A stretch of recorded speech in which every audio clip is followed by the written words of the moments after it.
Inilah debat terbuka kandidat Gubernur dan Wakil Gubernur DKI Jakarta 2017. Kita boleh tepuk tangan di awal segmen. Ini adalah segmen ketiga.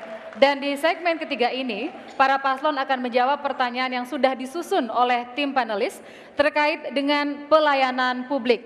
Dan seperti segmen sebelumnya, masing-masing paslon akan saling menanggapi.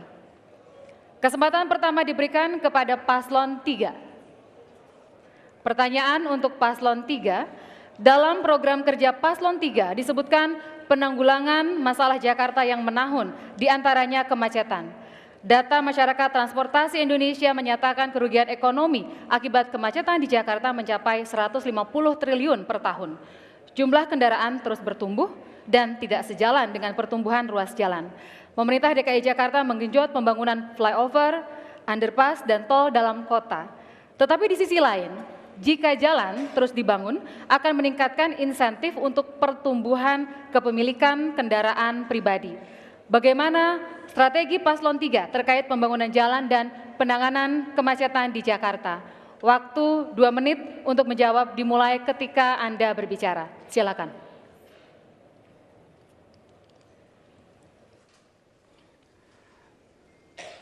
Problem kemacetan di Jakarta karena kita semua mayoritas menggunakan kendaraan pribadi. Karena itu, sederhananya solusinya adalah dengan memfasilitasi kendaraan publik massal. Bukan hanya kendaraan publik massal. Kalau hanya kendaraan publik saja bisa ojek, itu kendaraan publik, tapi tidak massal. Arahnya kemana? Arahnya kepada penggunaan seperti busway, bis, minibus, sampai dengan angkot. Yang kita akan bangun adalah sistem transportasi yang terintegrasi. Artinya, kalau kita membayangkan warga Jakarta seperti badan, maka jalur transportasi adalah pembuluh darahnya, bisa mengalir ke seluruh bagian. Sistem transportasi yang ada di Jakarta, angkutan umum massal, tidak bisa menjangkau semua titik. Di Jakarta ada 13 juta motor, 4 juta mobil, dengan 10.200.000 penduduk. Dengan situasi seperti ini, maka yang akan kita lakukan adalah, pertama, membuat jalur MRT, LRT, dan BRT sebagai tulang punggung. Sesudah itu, jalur yang lebih kecil, bis yang lebih kecil, kemudian mikrolet, angkot, sampai ke wilayah-wilayah. Angkot bergerak di kampung, sehingga seorang warga yang mau pergi dari satu titik ke titik lainnya bisa menggunakan kendaraan umum dekat rumahnya dan sampai ke lokasi yang dituju. Hari ini tidak ada kendaraan yang sampai ke wilayahnya masing-masing. Dan kita akan menyiapkan Rp5.000 untuk seluruhnya, bukan hanya busway, naik mikrolet, naik angkot, bayar 5.000, pindah tiket terusan tanpa harus bayar sampai ke tempat tujuan. Dan itu dilakukan secara terintegrasi. Dengan cara demikian semua akan mendapatkan manfaat. Terima kasih. Waktu habis. Kita lanjutkan. Mohon tenang para pendukung. Semangatnya luar biasa tapi harus tetap tertib selama berlangsungnya debat. Berikutnya pertanyaan untuk paslon 1. Dalam strategi kebijakan paslon 1 disebutkan diantaranya mengenai pengelolaan sampah. Sampah merupakan salah satu masalah utama di Jakarta. Volume sampah mencapai 6.500 sampai 7.500 ton per hari. Volume sampah yang sangat tinggi tersebut membutuhkan biaya besar untuk menanganinya. Pada sisi lainnya, kawasan di sekitar Jakarta juga semakin resisten untuk menerima dan menjadi tempat pembuangan akhir sampah dari Jakarta. Bagaimana strategi paslon 1 untuk mengelola sampah secara inovatif dan berkelanjutan? Silakan dijawab dalam waktu 2 menit dimulai sekarang. Bicara soal sampah, sekali lagi bicara soal sampah, kita punya Undang-Undang Nomor 8 tentang pengelolaan sampah. Bicara soal sampah sebenarnya itu diawali bukan pada TPA atau tempat pengolahan akhir, tapi lebih daripada awal, di mana ketika kita keluar dari rumah, kemudian ketika keluar kita dari mall, itu adalah persoalan sampah dimulai. Nah disinilah bagaimana kita mengelola sampah ini. Dan sekali lagi saya ingin mengingatkan bahwa pembangunan DKI Jakarta ini jelas sekali adalah pembangunan yang partisipatif dan sekaligus pembangunan yang empowerment, yang memberdayakan masyarakat. Di sini bukan hanya pemerintah yang harus mengelola sampah, tetapi kita mengikut sertakan partisipasi bukan saja pemerintah sekali lagi, tetapi juga adalah produsen sampah. Siapa itu? Ini perusahaan-perusahaan yang memproduksi sampah itu. Sekaligus juga kita mengikut sertakan masyarakat. Dalam perjalanan saya bersama Mas Agus tentunya ketika melakukan gerilya lapangan itu ternyata banyak sekali sampah-sampah. Kita ketemu di Muara Kamal, kita ketemu di Penjaringan, kemudian bahkan kita ketemu juga di Tanjung Priuk, kemudian di Cipinang Cakung. Sampai saya mengatakan sesungguhnya bicara sampah ini pemerintah kalau boleh sekitar 7.000 ton per hari. Nah ini harus dikurangi. Jadi diolah dulu sampah itu oleh masyarakat dengan bank-bank sampah melalui RW, ini empowerment. Nah kemudian ketika sampai di pelayanan akhir atau di pembuangan akhir ini, kemudian dia akhirnya akan berkurang.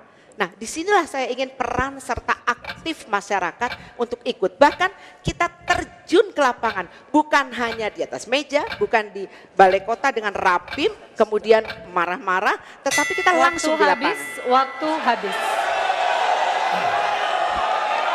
Para pendukung, sekali lagi kita tetap tenang. Kami yakin seluruh pendukung dapat terus-menerus hingga selesai menjaga ketertiban bersama. Baik, kita lanjutkan.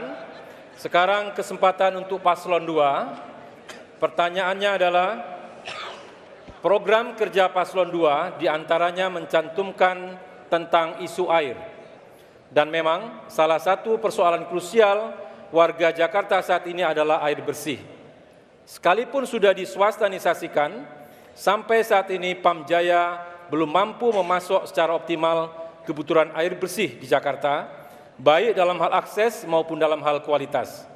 Pam Jaya hanya mampu menyediakan 1/3 dari total kebutuhan air bersih. Padahal Kementerian Pekerjaan Umum dan Perumahan Rakyat menargetkan tahun 2019 PDAM di Indonesia harus bisa diakses oleh 99% masyarakat Indonesia. Sebagai tambahan, Yayasan Lembaga Konsumen Indonesia memiliki data bahwa mayoritas air PDAM hanya dipakai untuk aktivitas MCK. Bagaimana strategi paslon 2 untuk memastikan akses dan kualitas air bersih bagi warga Jakarta? Waktu 2 menit untuk menjawab pertanyaan, dimulai dari sekarang. Ya, ketika kami masuk, kami sadar perusahaan air minum itu dikuasai oleh swasta. Tapi tentu kita harus menghargai apa yang dilakukan oleh investor ini. Maka kami melakukan renegosiasi. Selain renegosiasi dengan perusahaan Palija dan Aitra, kami juga memulai membangun sendiri penggabungan manajemen, sedang diurus perdanya, antara perusahaan air limbah, PAL, dengan perusahaan air minum. Artinya apa? Nanti ke depan, kalau Anda mau mendapatkan air bersih, maka Anda harus memasang air kotor.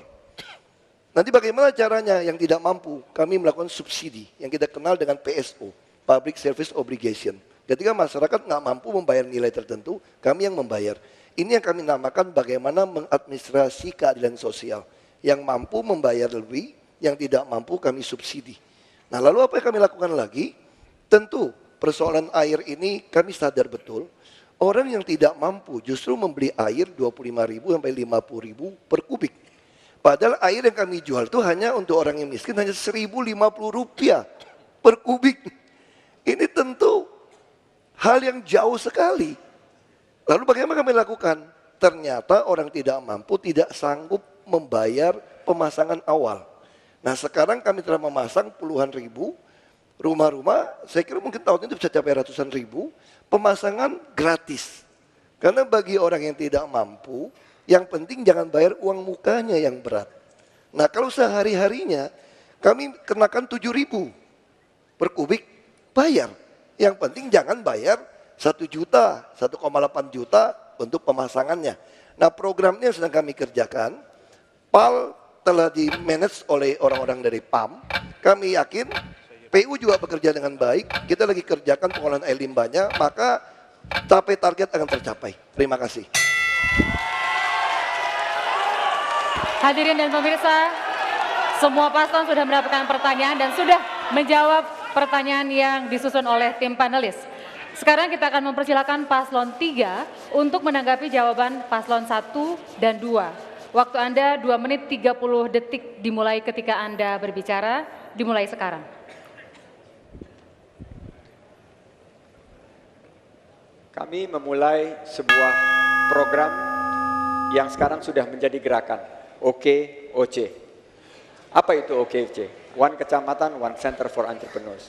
Jadi ide tadi mengenai sampah, bukan lagi sampah menjadi masalah, tapi sampah menjadi berkah. Sampah dengan program OKOC akan menjadi sebuah sumber penghasilan, memiliki nilai tambah. Banyak sekali pengusaha-pengusaha sekarang lahir dalam pengelolaan sampah. Kalau kita memberikan sebuah kesempatan bahwa mereka juga bisa menciptakan lapangan pekerjaan dan bisa kita integrasikan dengan sistem yang sekarang sudah dibangun PPSU, itu sangat-sangat memberikan nilai tambah. Kami melihat begitu besar peluang OKOC untuk menciptakan kesejahteraan bagi rakyat. Silakan Kang Anies, mangga. Dan terkait dengan air, yang kita perlu perhatikan di sini adalah lebih dari 5 juta warga Jakarta sampai dengan sekarang belum mendapatkan air pump. Karena itu pipanisasi menjadi krusial. Seperti yang disampaikan juga tadi, pipanisasi. Karena itu kita yang akan dilakukan adalah prioritaskan pada kampung-kampung. Rumah dengan ukuran di bawah 150 meter akan menjadi prioritas utama. Otomatis kampung-kampung di Jakarta dan di situ tempat yang minim. Masuk langsung pipanisasi dan dalam 5 tahun tuntas. Yang kedua, akan diberikan subsidi 80% bagi mereka yang rumahnya di bawah ukuran 70 meter persegi. Begitu Anda ketemu rumah di bawah 70 meter persegi, dengan sendirinya langsung hanya bayar 20%. Dan kita semua lakukan pipanisasi itu dengan 0 rupiah. Sebagaimana program kita juga memberikan pada warga yang hari ini tidak punya rumah untuk mendapatkan rumah dengan kredit DP-nya 0 rupiah. Dengan 0 rupiah DP, maka seperti juga pipa, mereka tak kuat membayar di awal. Rumah juga sama, jangan airnya mengalir tapi rumahnya tak dimiliki. Miliki rumahnya, miliki air bersihnya, dan kemudian merasakan kesejahteraan, keadilan di Jakarta. Itu yang akan kita laksanakan di Jakarta 5 tahun yang akan datang. Terima kasih. Waktu masih ada, apakah akan digunakan atau cukup? Baik, para pendukung harap tenang. Para pendukung harap tenang. Tata tertib sudah dibacakan di awal debat dan penyelenggara yaitu KPU DKI Jakarta mengingatkan kami moderator untuk mengingatkan Anda para pendukung. Jika ada yang tidak dapat menjaga ketertiban, maka penyelenggara berhak untuk mengeluarkan pendukung yang tidak tertib. Baik, kita lanjutkan. Silakan paslon 1 menanggapi jawaban paslon 2 dan paslon 3. Waktu Anda 2 menit 30 detik dimulai ketika Anda berbicara. Silakan. Masalah macet memang sangat membuat kita frustrasi, tetapi tidak menjadi skeptis karena saya dan Pak Silvi memiliki komitmen untuk bisa menghadirkan berbagai kebijakan dan juga inovasi, termasuk melanjutkan apa yang sudah dilakukan hari ini dan dilakukan oleh gubernur-gubernur sebelumnya. Tentu kita tahu bahwa pertumbuhan ruas jalan tidak ada apa-apanya dibandingkan dengan pertumbuhan jumlah kendaraan pribadi. Kita ingin benar-benar lebih mengajak dan membuat masyarakat berpihak pada kendaraan transportasi umum massal. Artinya kita harus memberikan insentif yang tepat, harus aman, nyaman, tepat waktu, dan juga terjangkau. Selain itu, kita juga ingin mengedepankan pola-pola hidup yang lebih efisien lagi. Kita bangun transit hub yang memadai, intermoda transportasi juga dapat terjadi, dan pada akhirnya sasaran kita adalah mengurangi waktu tempuh pada saat-saat peak hours, dan juga kita ingin membangun jalur-jalur khusus sepeda, termasuk memberikan insentif yang positif bagi para pejalan kaki. Artinya pedestrian kita juga harus baik. Kemudian terkait dengan masalah air, kita tentu ingin meyakinkan bahwa dari 800.000 terdaftar sebagai pelanggan air di Jakarta, Ada 22% yang belum mendapatkan pelayanan dengan baik. Kualitasnya tidak baik, tidak lancar. Banyak sekali masalahnya, termasuk adanya pencurian air di tengah-tengah perjalanan. Dan kita ingin yakinkan itu tidak terjadi. Harus ada enforcement yang baik. Tetapi di saat yang bersamaan, kita juga harus memahami bahwa masih banyak masyarakat kita yang tidak memiliki akses terhadap air baku yang baik, yang bersih. Oleh karena itu, pemerintah memiliki tanggung jawab untuk bisa menyiapkan persediaan air baku yang semakin baik. Tentu kita harus lakukan secara sistematis. Kita bangun kolam-kolam retensi, termasuk sumur-sumur resapan dan juga dengan water harvesting. Dan itu semua akan menambah suplai air jika diperlukan oleh masyarakat sewaktu-waktu. Dan terakhir saya menambahkan sedikit tadi yang disampaikan Pak Silvi, dalam mengelola sampah. Selain kita merevitalisasi tempat pengelolaan air, kita juga membangun intermediate treatment facility untuk menjadikan sampah menjadi energi. Terima kasih.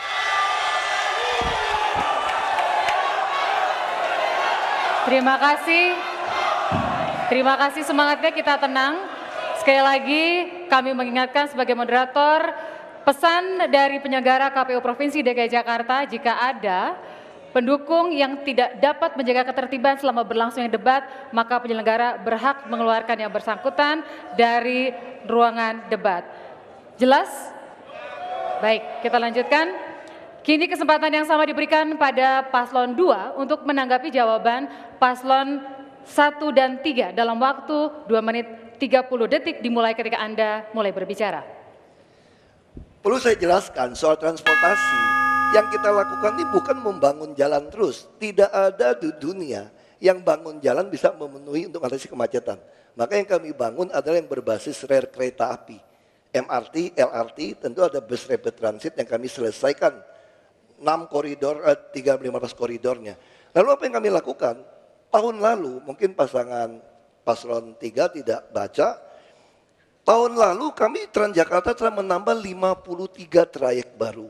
Tahun ini akan menambah 77. Langsung masuk ke perumahan-perumahan. Kenapa belum kelihatan? Karena kami tidak ingin impor. Hampir semua bus kami beli dari lokal karoseri.